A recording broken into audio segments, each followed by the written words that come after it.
see what I see?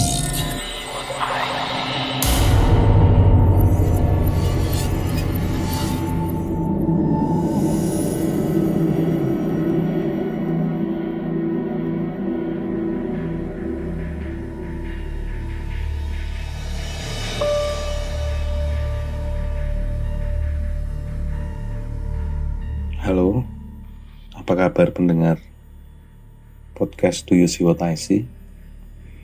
Perkenalkan, nama saya Hangga Engge. Saya berasal dari kota kecil di Jawa Tengah. Nama kotanya Salatiga. Ini adalah cerita pertama saya di Do You See What I See berdasarkan pengalaman yang dialami oleh teman saya.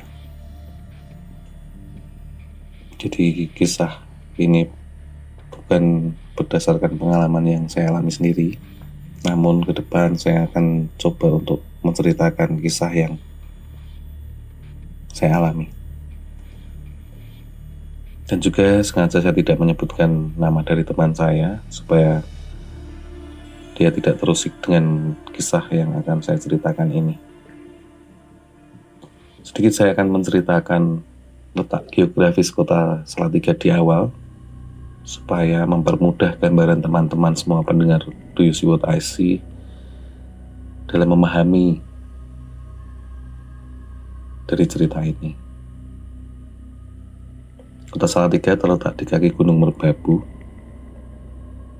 sehingga memiliki cuaca yang cukup dingin jika dibandingkan kota-kota di sekitar kota Salatiga seperti kota Solo, Semarang,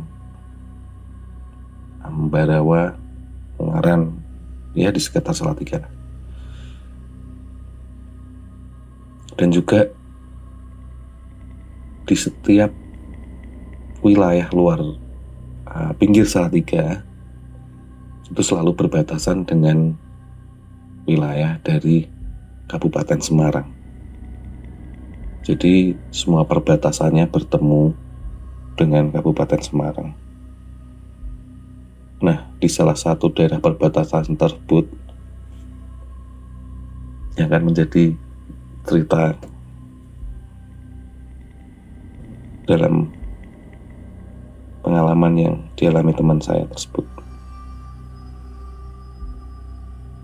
Nama daerahnya adalah daerah Batur,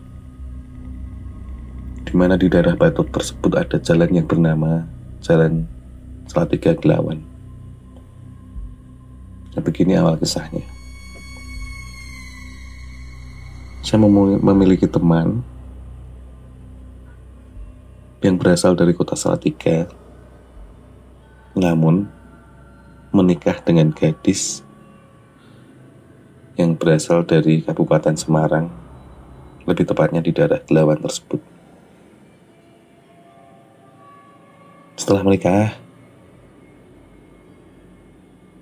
teman saya memilih untuk tinggal di daerah Gelawan, tidak lagi di kota Salatiga. Namun karena dia bekerja di luar kota,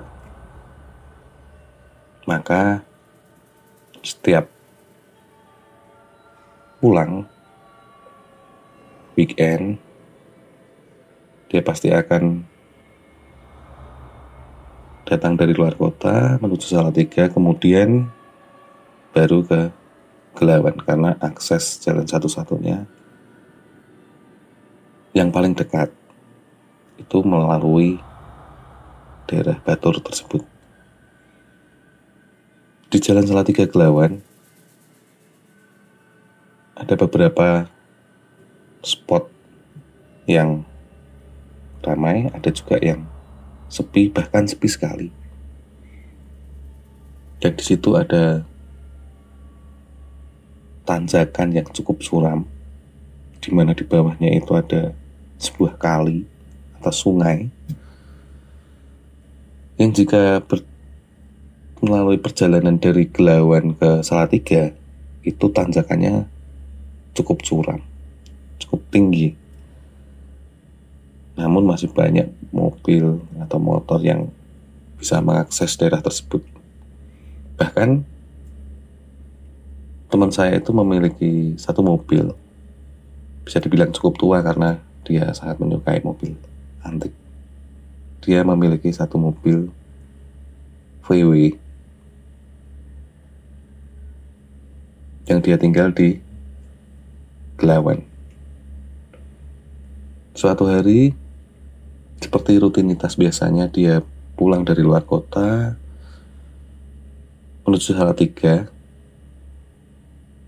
sekitar pukul 8:30 malam menuju Gelawan. Dia melewati daerah Batur itu dan sampai di Gelawan dia mandi, bersih-bersih lah. Kemudian dia memutuskan untuk keluar bertemu dengan teman-temannya sekitar pukul 10:45 malam. Dia berangkat dari rumah di Gelawan menuju Salatiga lagi, karena rumah temannya di daerah Salatiga, pukul 10:45. Dari rumahnya menuju tanjakan itu sekitar 10 menit perjalanan. Oh ya, saya lupa. Dia akan mengendarai mobil VW yang sudah dia panaskan terlebih dahulu. Karena tahu sendiri kalau mobil tua kalau tidak dipanasin kadang-kadang macet, kadang-kadang trouble. Tapi dia sudah manasin mobilnya terlebih dahulu.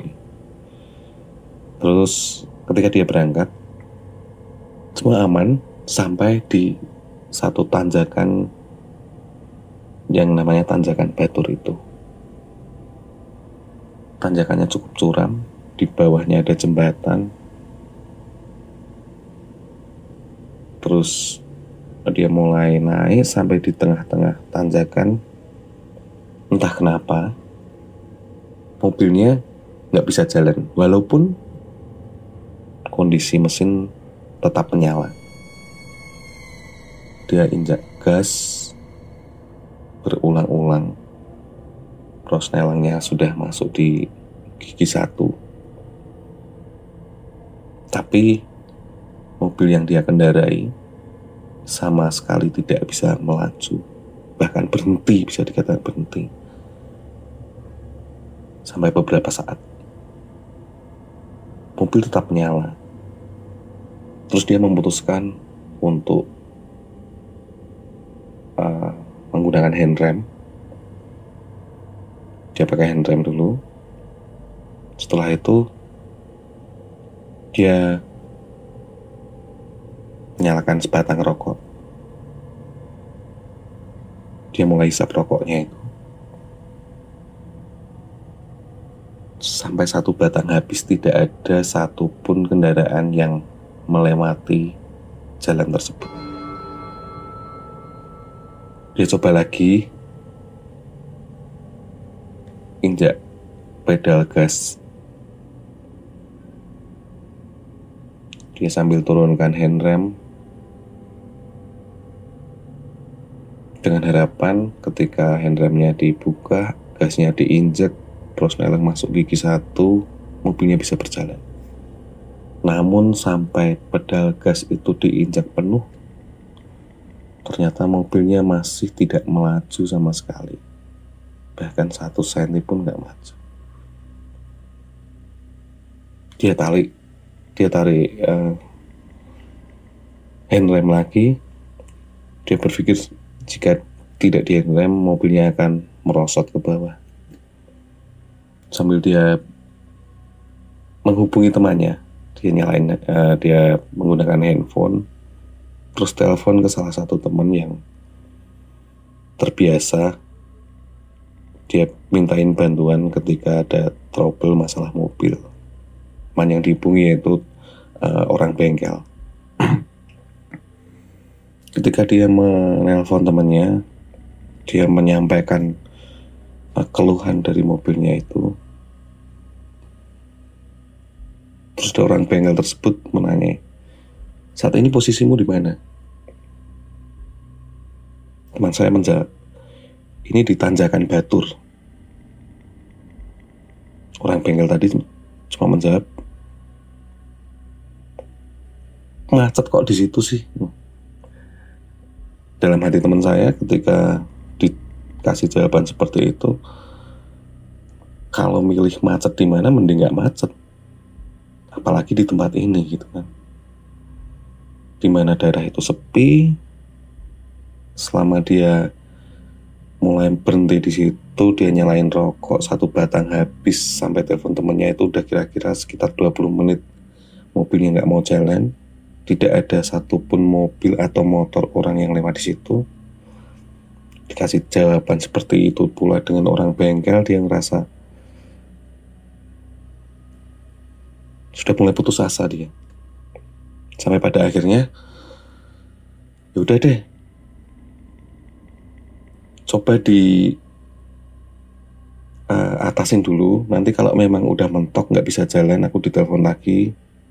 Orang bengkelnya bakal kesana lah istilahnya gitu.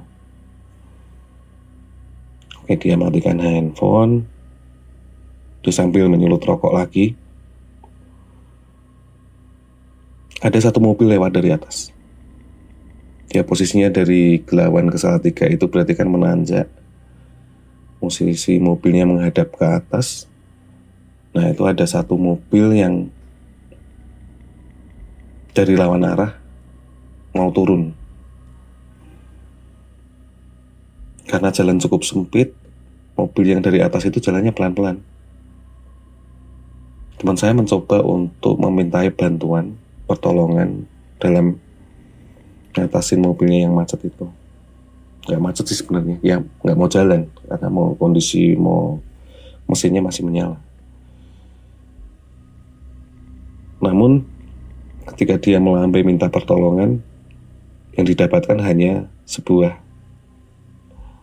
bunyi klakson dari mobil lawan arah tersebut, dan mobil itu akhirnya meninggalkan dia. Dalam hati dia udah mulai, gila, ini ada apa sih, kok orang nggak mau bantu, nggak ada satu orang yang lewat juga nggak mau turun atau nanyain kayak. Tapi yang perlu teman-teman tahu, selama dia berhenti di situ, di dalam mobil, dia kayak ngerasain sesuatu di belakang, dan sampai dari awal sampai ada mobil lewat tadi, dia nggak berani berpaling ke belakang. Nggak tahu ya, tapi dia ngerasa kayak merinding ini jadi-jadinya, tapi dia nggak berani noleh ke belakang. Jadi apa yang dia lakukan hanya menghadap ke depan, ngerokok, nyoba nyalain, coba ngegas mobilnya supaya jalan. Dari jam 10.45 sampai ke Tanjakan Batur itu paling nggak butuh waktu sekitar 10 menit. Dan di Tanjakan Batur itu dia udah kira-kira menghabiskan waktu 20 menit tanpa ada bantuan pertolongan dari orang lain. Sampai pada akhirnya sekitaran jam 11.30 malam atau setengah 12 malam, itu ada sorot lampu dari depan, yang ternyata itu adalah truk. Karena jalan cukup sempit dan tanjakan, kalau truknya itu turun ya berarti turunan yang cukup curam. Truk itu berhenti cukup lama di depan mobil teman saya. Teman saya mencoba untuk memanggil bantuan, seperti melambaikan tangan, namun yang didapatkan hanya tangan keluar dari kaca jendela dan acungan jempol dari supir truk tersebut. Tambah panik lah dia, karena kenapa sih kok orang nggak mau bantu aku di sini, padahal kondisiku lagi membutuhkan bantuan. Kondisinya sepi, malam hari, dia udah di situ, mobilnya nyala tapi nggak mau maju. Tapi orang nggak mau turun, sampai nggak mau menyapa dia, hanya sekedar bunyi klakson dan tangan dan acungan jempol tadi dari supir truk yang ada di depannya. Truk itu masih berhenti, belum berjalan, masih di atasnya. Terus dia mulai panik. Gasnya dia injak lagi, prosnelengnya dimasukin gigi satu, handlemnya udah dibuka pelan-pelan, diturunin pelan-pelan. Harapannya biar dia bisa maju, karena jalan tersebut kecil, depan ada truk dan mobilnya dia berhenti di situ akan sangat sulit ketika nanti ada mobil lain atau motor lain. Walaupun dari tadi nggak ada satupun yang lewat, hanya ada dua, mobil pertama dan truk ini. Terus secara tiba-tiba truk yang ada di depan itu menyalakan lampu sorotnya, lampu jauh ya, berarti terang banget itu kan. Dia dim terus lampunya sampai beberapa saat itu, kira-kira menurut cerita yang diceritain oleh teman saya itu sampai hampir 5 menit lebih lah lampu dimnya itu dinyalain terus. Sampai teman saya itu merasa matanya mendapatkan sinar yang terlalu terang sampai merasa terganggu gitu. Entah apa yang dipikirkan oleh supir truk tersebut sehingga dia melakukan itu. Namun nggak tahu kenapa ketika teman saya melakukan percobaan yang kesekian kalinya, dia nginjak lagi pedal gas, ternyata mobil itu mau berjalan, bisa berjalan. Yang tadinya nggak mau berjalan sama sekali, nggak melaju sama sekali, akhirnya bisa. Dia merasa lega. Terus kemudian truknya masih berhenti. Mobil teman saya tetap tersebut mulai jalan dan naik sampai akhirnya berpapasan. Supir truk tersebut hanya memberikan senyumnya aja, nggak bilang apa-apa, sampai mereka berpapasan dan saling meninggalkan. Entah apa yang terjadi, entah apa yang mengganggu, namun kalau mau tahu, di daerah tersebut ada sebuah pohon beringin yang sangat besar. Hingga pada siang hari pun daerah tersebut sangat rindang dan gelap. Apakah mungkin ada gangguan dari makhluk lain, entah apapun itu, sehingga teman saya nggak bisa berjalan mobilnya? Namun teman saya tersebut selama mobilnya nggak mau jalan, sedikit pun dia nggak berani untuk menoleh ke belakang. Mungkin alam di bawah sadarnya udah berpikiran kalau ada bahaya di belakang, sampai dia memutuskan untuk tidak menoleh ke belakang. Nggak tahu apa yang ada di belakang, sampai pada akhirnya dia sampai ke tujuan. Itu sudah jam 12, di mana dia berjanjian dengan temannya. Dia menceritakan kisah tersebut kepada temannya yang ada di tempat nongkrong itu. Banyak yang gak percaya dengan apa yang dia ceritakan, karena mobilnya juga baik-baik aja, mesin tetap menyala. Kenapa gak mau melaju?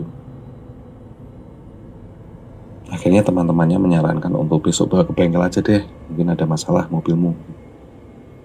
Dan benar. Oh ya, karena dia pulang dini hari dan masih trauma dengan kejadian di mana dia harus pulang ke daerah Gelawan, yang harus melewati jalan yang sama dan tanjakan yang sama. Akhirnya dia memutuskan untuk pulang di rumahnya sebelum dia menikah, yaitu di Salatiga.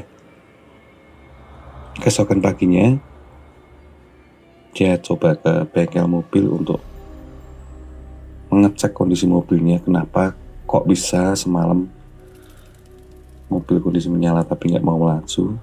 Dia bawa ke bengkel. Setelah dicek di bengkel, mekaniknya cuma bilang, mobilmu baik-baik aja tuh, gak ada masalah. Tambah kagetlah dia karena dia mengingat kejadian semalam, kok bisa seperti itu. Dia menceritakan ini pada saya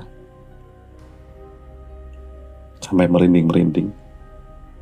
Saya juga merasakan hal yang hampir sama. Dia menceritakan itu kepada saya. Semoga teman-teman Do You See What I See juga merasakan sensasi yang sama. Walaupun akan lebih baik ketika kisah ini diceritakan oleh teman saya sendiri, karena saya tidak mengalami pengalaman tersebut. Ini cerita saya yang pertama. Semoga teman-teman suka. Ke depan saya akan ceritakan, bisa jadi pengalaman saya sendiri ataupun pengalaman dari orang di sekitar saya. Terima kasih.